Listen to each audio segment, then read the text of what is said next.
నమస్కారం ఘంటారావానికి స్వాగతం. ముందుగా ప్రధాన అంశాలు. శ్వేతసౌధం భద్రతా సిబ్బందిపై దుండగుడి కాల్పులు, ఎదురు కాల్పుల్లో నిందితుడు మృతి.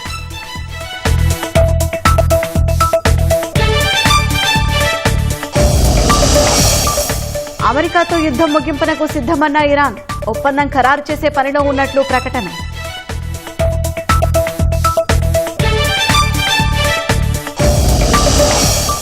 తిరుమలలో కొనసాగుతున్న భక్తుల రద్దీ, సర్వదర్శనానికి 30 గంటలు పట్టే అవకాశం.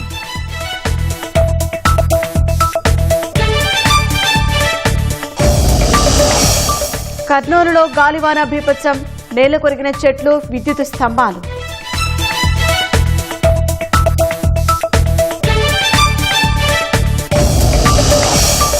టైర్ పంచర్ కావడంతో 3 పల్టీలు కొట్టిన కారు, హనుమాన్ జంక్షన్ వద్ద హైవేపై ఘటన.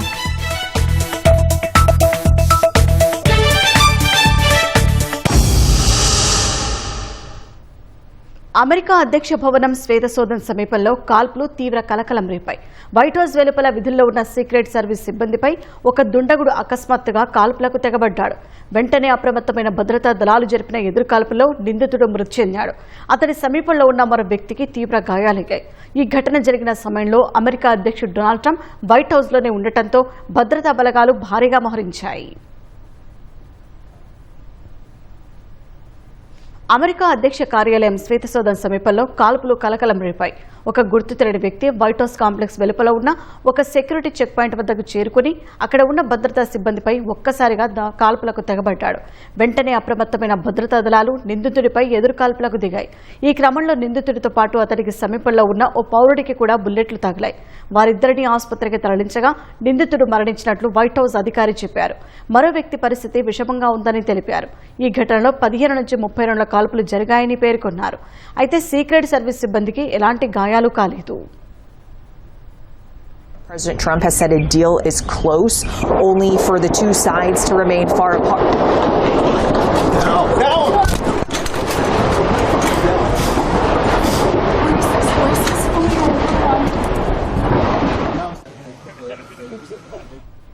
ఈ ఘటన సమయంలో అక్కడ విధులు నిర్వహిస్తున్న జర్నలిస్టులు వరుస కాల్పుల శబ్దాలు విన్నట్లు తెలిపారు.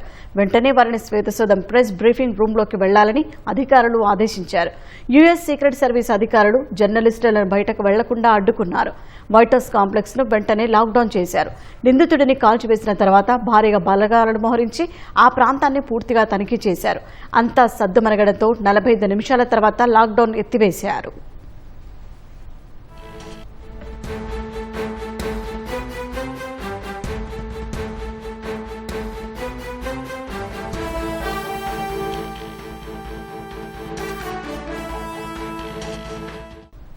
శ్వేతసౌధం నుంచి ఒక బ్లాక్ దూరంలో ఉన్న 17వ స్ట్రీట్, పెన్సిల్వేనియా అవెన్యూ సమీపంలో కాల్పులు జరిగినట్టు సీక్రెట్ సర్వీస్ తెలిపింది. కాల్పుల ఘటనపై అధికారులు చర్యలు తీసుకుంటున్నారని, త్వరగా తాజా సమాచారాన్ని ప్రజలకు తెలియజేస్తామని FBI డైరెక్టర్ కాష్ పటేల్ పేర్కొన్నారు. కాల్పుల సమయంలో అధ్యక్షుడు డొనాల్డ్ ట్రంప్ వైట్ హౌస్ లోపలే ఉన్నారు. ప్రస్తుతం శ్వేతసౌధం వద్ద భారీగా పోలీసు బలగాలు మోహరించాయి.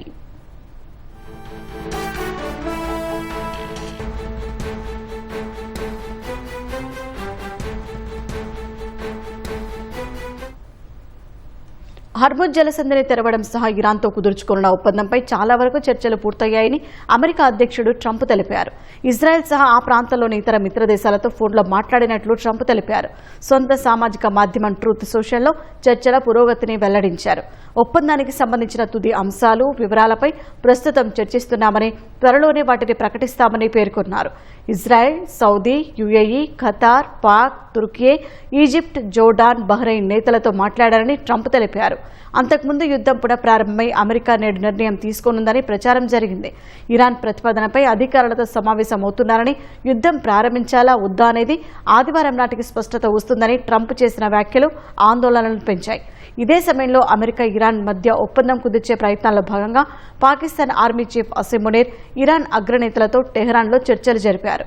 ఇరాన్ అధ్యక్షుడు Masoud Pezeshkian, parliament speaker Ghalibaf, Iran విదేశాంగ మంత్రి అబ్బాస్ అరాక్చీలతో వేర్వేరుగా సమావేశమయ్యారు.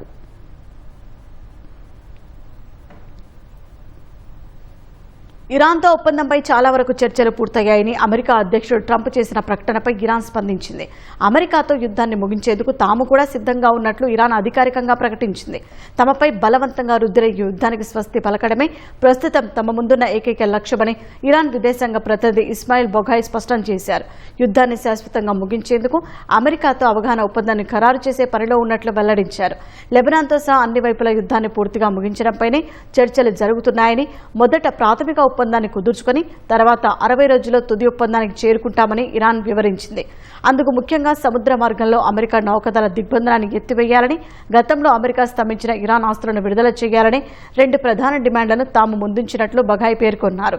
ఈ శాంతి చర్చల్లో అణు అంశంపై ఎలాంటి చర్చలు జరగడం లేదని, రాబోయే 3-4 రోజుల్లో ఈ ఒప్పందంపై ఒక స్పష్టత వచ్చే అవకాశం ఉందని ఇరాన్ విదేశాంగ శాఖ ప్రతినిధి స్పష్టం చేశారు.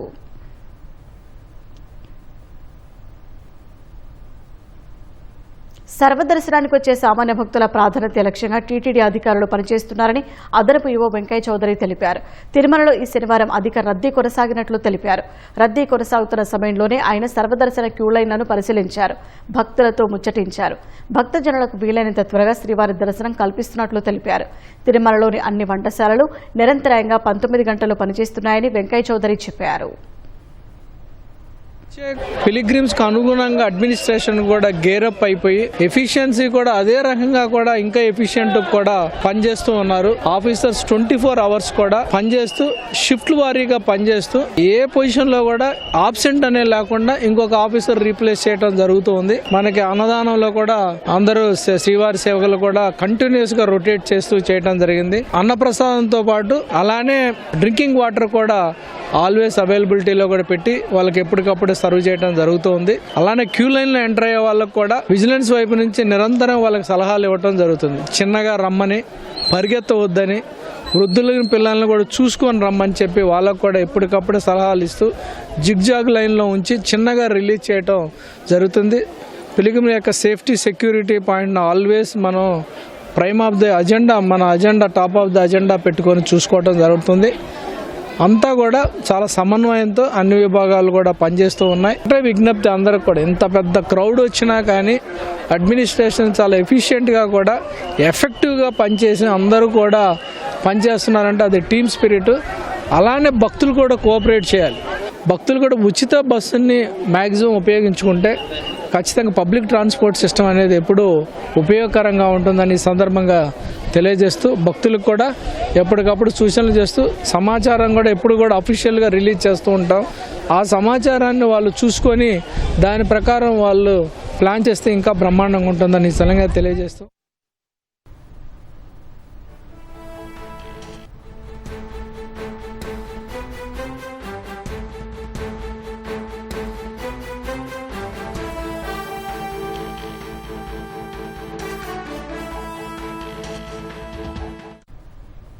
తిరుమలలో భక్తుల రద్దీ నేడు కొనసాగుతోంది. ఇక మరింత సమాచారం మా ప్రతినిధి నారాయణప్ప అడిగి తెలుసుకుందాం.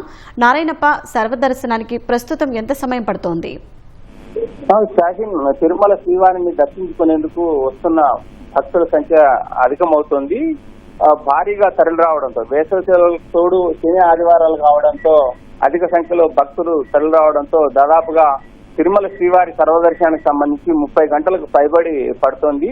నిన్న శనివారం రికార్డు స్థాయిలో తిరుమల తిరుపతి దేవస్థానం శ్రీవారి దర్శనం చేయించింది. దాదాపు 97,250 మంది భక్తులు నిన్న తిరుమల శ్రీవారిని దర్శనం చేసుకున్నారు.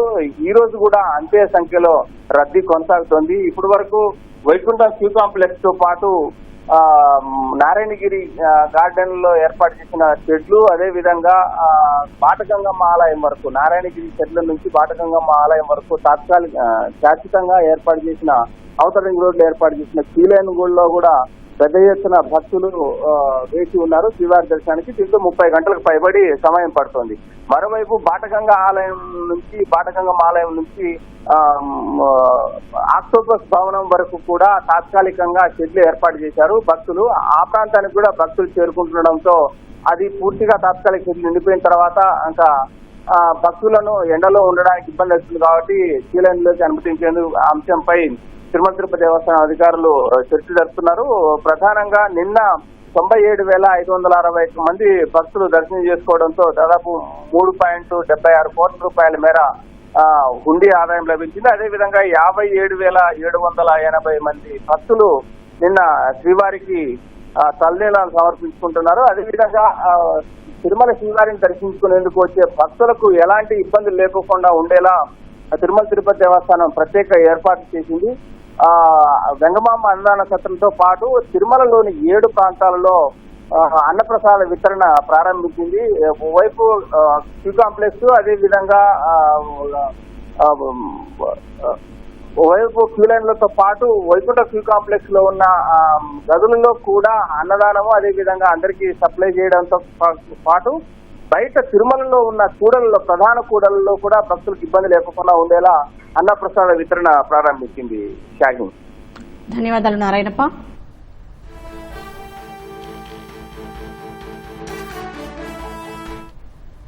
కృష్ణా జిల్లా హనుమాన్ జంక్షన్ వద్ద చెన్నై కోల్కతా జాతీయ రహదారిపై ప్రమాదం జరిగింది.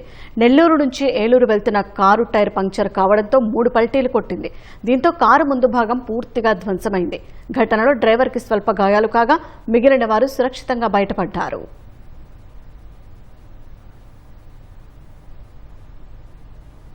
బాపట్ల జిల్లా పిట్టలవానిపాలెంకు చెందిన pastor Chintada Anand SC certificate రద్దు చేస్తూ కలెక్టర్ వినోద్ కుమార్ ఉత్తర్వులు జారీ చేశారు. దీనిపై సోమవారం గెజెట్ నోటిఫికేషన్ విడుదల చేయనున్నారు. ఇటీవల సుప్రీంకోర్టు, హైకోర్టు ఇచ్చిన తీర్పులు, జేసీ నేతృత్వంలోని జిల్లా స్క్రూటినీ కమిటీ, ఆర్డీఓ అందజేసిన నివేదికలను పరిగణలోకి తీసుకుని పాస్టర్ ఆనంద్ ఎస్సీ సర్టిఫికేట్ను కలెక్టర్ రద్దు చేశారు.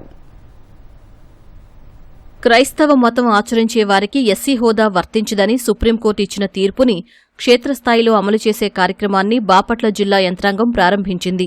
భూ వివాదంలో పిట్టలవానిపాలెం మండలం కొత్తపాలెంకు చెందిన అక్కల రామిరెడ్డి, కొందరు గ్రామస్తులపై పాస్టర్ ఆనంద్ 5 ఏళ్ల క్రితం చందోలు పోలీస్ స్టేషన్లో ఎస్సీ ఎస్టీ అట్రాసిటీ చట్టం కింద ఫిర్యాదు చేయగా కేసు నమోదైంది. క్రైస్తవ మతంలోకి మారిన పాస్టర్ ఆనంద్ తనపై పెట్టిన అట్రాసిటీ కేసు చెల్లదని హైకోర్టులో రామిరెడ్డి పిటిషన్ వేశారు. విచారణ జరిపిన కోర్టు రామిరెడ్డిపై కేసు చెల్లదని కొట్టివేసింది.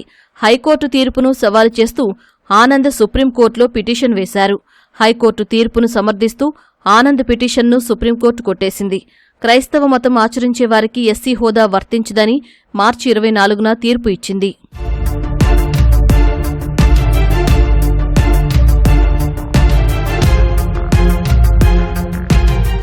ఈ నేపథ్యంలోనే పాస్టర్ ఆనంద్ ఎస్సీ సర్టిఫికెట్ రద్దు చేయాలని కోరుతూ జిల్లా యంత్రాంగానికి రామిరెడ్డి ఫిర్యాదు చేశారు.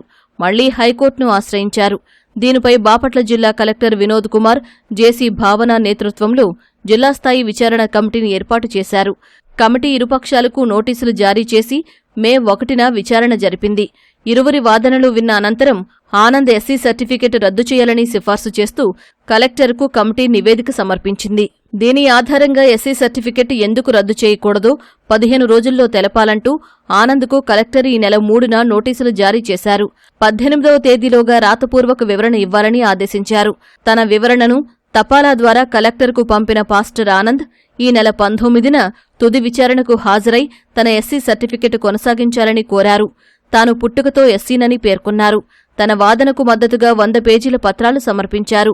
వాటన్నింటినీ పరిశీలించి న్యాయ నిపుణుల సలహా తీసుకున్న తర్వాత పాస్టర్ ఆనంద్ ఎస్సీ సర్టిఫికెట్ రద్దు చేస్తున్నట్లు కలెక్టర్ ప్రకటించారు. వైసీపీ ప్రభుత్వ పాలనలో తనపై అన్యాయంగా పాస్టర్ ఆనంద్ అట్రాసిటీ కేసు పెట్టి వేధించారని అక్కల రామిరెడ్డి తెలిపారు.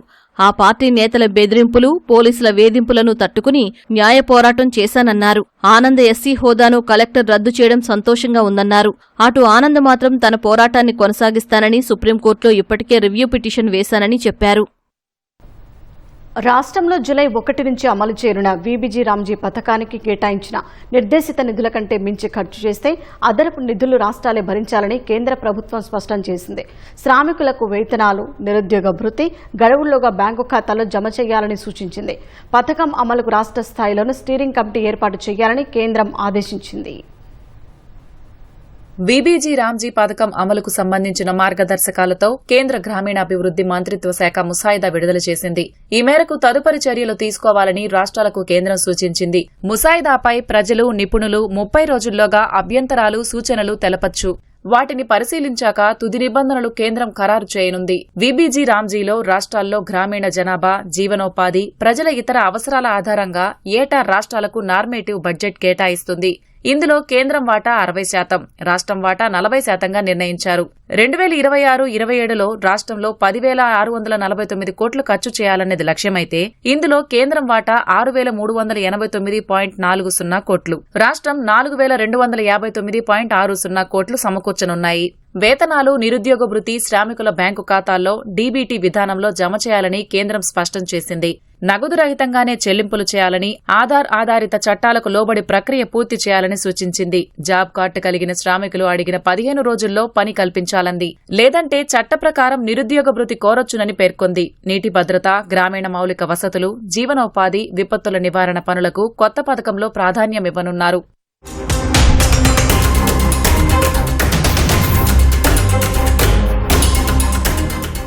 వీబీజీ రామ్జీ అమలుకు రాష్ట్ర స్థాయి స్టీరింగ్ కమిటీ ఏర్పాటు చేయాలని కేంద్రం స్పష్టం చేసింది. సీఎస్ చైర్మన్ గా పంచాయతీరాజ్, గ్రామీణాభివృద్ది శాఖ ముఖ్య కార్యదర్శి, కమిషనర్, డైరెక్టర్, ఇతర ప్రభుత్వ శాఖలకు చెందిన మరో 6 సభ్యులుగా వ్యవహరిస్తారు. పథకం అమలుతో పాటు పర్యవేక్షణ వంటి కీలక బాధ్యతలు కమిటీ చేపట్టనుంది. ఉపాధి హామీ పథకంలో మాదిరిగానే వీబీజీ రామ్జీ రాష్ట్ర స్థాయి కౌన్సిల్ ఉంటుందని, దీనికి చైర్మన్ గా ముఖ్యమంత్రి ఉంటారని తెలిపింది. ప్రభుత్వం నామినేట్ చేసిన మరో 15 మంది సభ్యులుగా ఉండనున్నారు. రాష్ట్రంలోని పంచాయతీలను ఏబీసీ కింద 3 విభాగాలుగా విభజించి పథకాన్ని అమలు చేయనున్నారు.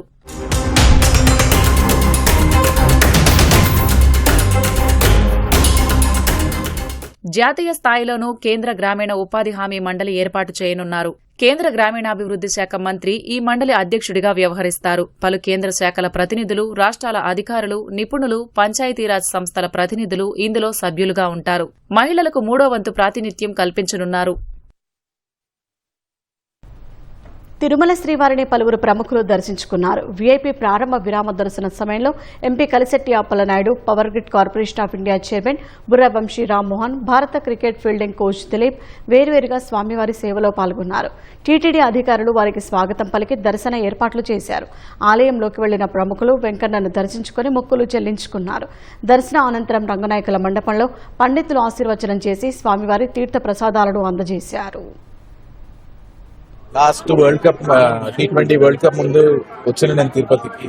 దేవుని దయ వల్ల అదృష్టంగా ప్లేయర్స్ కూడా బాగా ఆడి మళ్ళీ back to back world cup గెలవడం అంటే చాలా మంచి విషయం ఇండియన్ క్రికెట్ కి.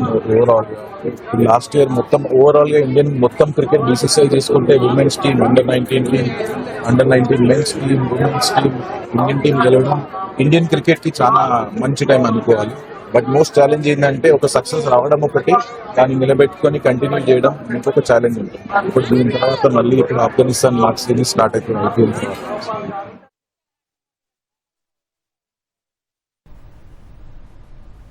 తిరుపతి శిల్పారామ ప్రాంతంలో స్వల్ప ఉద్రిక్త పరిస్థితి ఏర్పడింది. వైసీపీ నేత భూమన కరుణాకర్ రెడ్డి ఇంటి ముట్టడికి హిందూ సంఘాల ప్రతినిధులు శిల్పారామ నుంచి బయలుదేరగా పోలీసులు అడ్డుకున్నారు. శాంతియుత నిరసనకు పోలీసులు అడ్డు తగలొద్దని హిందూ సంఘాల నాయకులు కోరారు. తిరుమల పవిత్రతను దెబ్బతీసేలా భూమన వ్యాఖ్యలు చేస్తున్నారని ఆగ్రహం వ్యక్తం చేశారు. శ్రీవారి పవిత్రతను దెబ్బతీసేలా మాట్లాడటం దారుణమన్నారు. హిందువులకు భూమన క్షమాపణలు చెప్పాలని డిమాండ్ చేశారు. హిందూ సంఘాల నిరసన సమాచారం అందుకుని వైసీపీ కార్యకర్తలు శిల్పారామం చేరుకోవడం ఉద్రిక్తతను కొంత పెంచింది.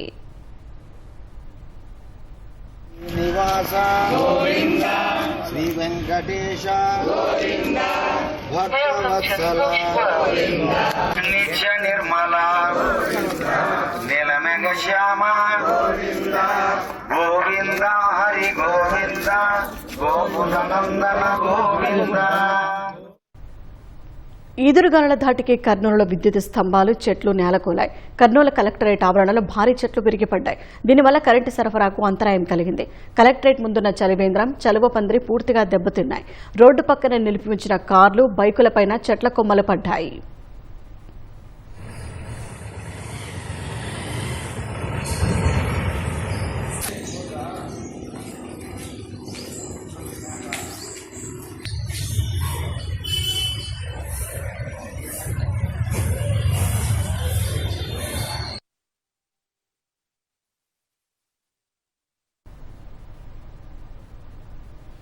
రాజమహేంద్రవరం 39 వార్డులోని తుమ్మలవల్లో అగ్ని ప్రమాదం జరిగింది. కార్పొరేషన్ సిబ్బంది బ్లీచింగ్ పౌడర్ను నిల్వ చేసే గోదాములో ఒక్కసారిగా మంటలు చెలరేగాయి. వెంటనే స్పందించిన సిబ్బంది అగ్నిమాపక అధికారులకు సమాచారం అందించారు. అగ్నిమాపక సిబ్బంది మంటలను అదుపు చేశారు. ప్రమాదానికి గల కారణాలు ఇంకా తెలియరాలేదు. ఘటనపై పోలీసులు దర్యాప్తు చేస్తున్నారు.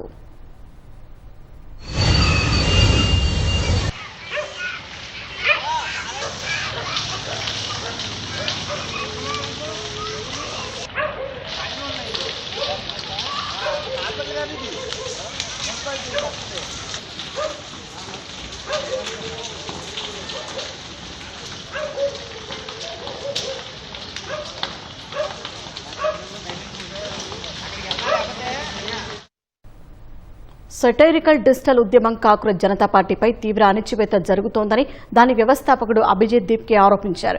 ఇన్స్టాగ్రామ్, ఎక్స్ వంటి సోషల్ మీడియా ఖాతాలతో పాటు బ్యాకప్ అకౌంట్, వెబ్సైట్లను కూడా బ్లాక్ చేశారని వెల్లడించారు. తనకు ప్రాణహాని ఉందని, నిరంతరం బెదిరింపు సందేశాలు వస్తున్నాయని ఆరోపించారు.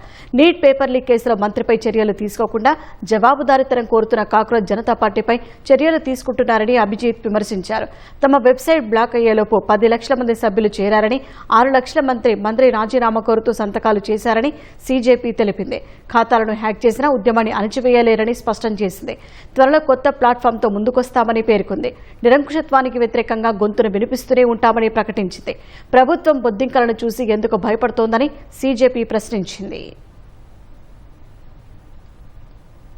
సంపూర్ణ మద్యపాన నిషేధం కఠినంగా అమలవుతున్న బీహార్లో అక్రమంగా నిల్వ ఉంచిన విదేశీ మద్యాన్ని భారీ మొత్తంలో పోలీసులు స్వాధీనం చేసుకున్నారు. మోతిహారీ జిల్లాలో పోలీసులు 2160 లీటర్ల ఫారిన్ లిక్కర్ను జప్తు చేశారు. గుప్త సమాచారం ఆధారంగా నిర్వహించిన తనిఖీలో ఈ మద్యం పట్టుబడినట్లు పోలీసులు తెలిపారు. సంబంధిత వాహనాలు, వ్యక్తులపై కేసులు నమోదు చేసినట్లు వెల్లడించారు. సీజ్ చేసిన మద్యం విలువ లక్షల్లో ఉండొచ్చన్న పోలీసులు వాటిని ధ్వంసం చేయనున్నట్లు వివరించారు. ఎంత నిషేధాన్ని అమలు చేస్తున్నప్పటికీ తరచూ ఇలాంటి ఘటనలు వెలుగు చూడటం బీహార్లో మద్యం అక్రమ రవాణాకు నిదర్శనమన్న విమర్శలు వెల్లువెత్తుతున్నాయి.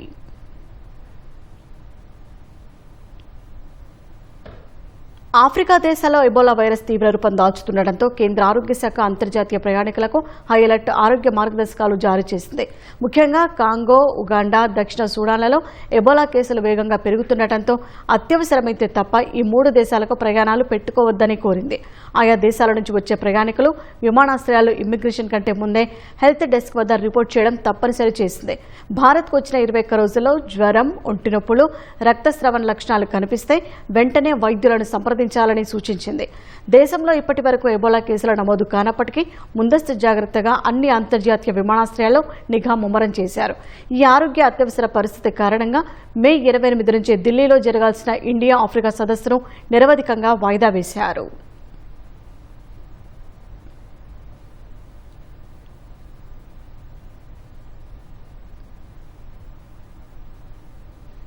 మహారాష్ట్రలోని గడ్చిరోలి జిల్లాలో మావోయిస్టులకు భారీ ఎదురు దెబ్బ తగిలింది. దట్టమైన అటవీ ప్రాంతంలో రహస్యంగా ఏర్పాటు చేసిన భారీ ఆయుధాల తయారీ కేంద్రాన్ని పోలీసులు నిర్వీర్యం చేశారు. లొంగిపోయిన మావోయిస్టులు ఇచ్చిన పక్కా సమాచారంతో పోలీసులు ఈ ప్రత్యేక ఆపరేషన్ చేపట్టారు. గడ్చిరోలి పోలీసుల నక్సల్ వ్యతిరేక ఆపరేషన్లలో అత్యంత కీలక విజయంగా ఈ ఆపరేషన్ నిలిచింది. గడ్చిరోలి జిల్లాలోని భమ్రగఢ్ తాలూకాలోని పోంకే బినాగుండ అటవీ ప్రాంతంలో దాచి ఉంచిన రహస్య ఆయుధాల తయారీ కేంద్రాన్ని పోలీసులు ధ్వంసం చేశారు. ఆపరేషన్ అంతిం ప్రహార్ కింద లొంగిపోయిన కొందరు మావోయిస్టులను విచారించగా ఆయుధాల తయారీ, మరమ్మతుల సామగ్రిని పోంకే బినాగుండ పరిధిలోని అడవుల్లో దాచారని పోలీసులకు తెలిసింది. పక్కా నిఘా సమాచారం మేరకు పోలీసులు ప్రత్యేక ఆపరేషన్ నిర్వహించారు. అటవీ ప్రాంతాల్లో సెర్చ్ ఆపరేషన్ నిర్వహించడానికి స్పెషల్ ఆపరేషన్స్ స్క్వాడ్, బాంబు నిర్వీర్య బృందాలు రంగంలోకి దిగాయి. దట్టమైన అడవుల్లో రహస్య ఆయుధాల తయారీ కేంద్రాన్ని గుర్తించాయి. అక్కడ్నుంచి లేత్ మెషిన్, బీజీఎల్ పైపులు, 12 బోర్ పైపులు, ఇన్వర్టర్, జనరేటర్, బ్యాటరీలు, గ్రైండింగ్, డ్రిల్లింగ్, జిగ్సా మెషిన్లు, ప్రెషర్ పంపు వంటి పరికరాలను స్వాధీనం చేసుకున్నారు.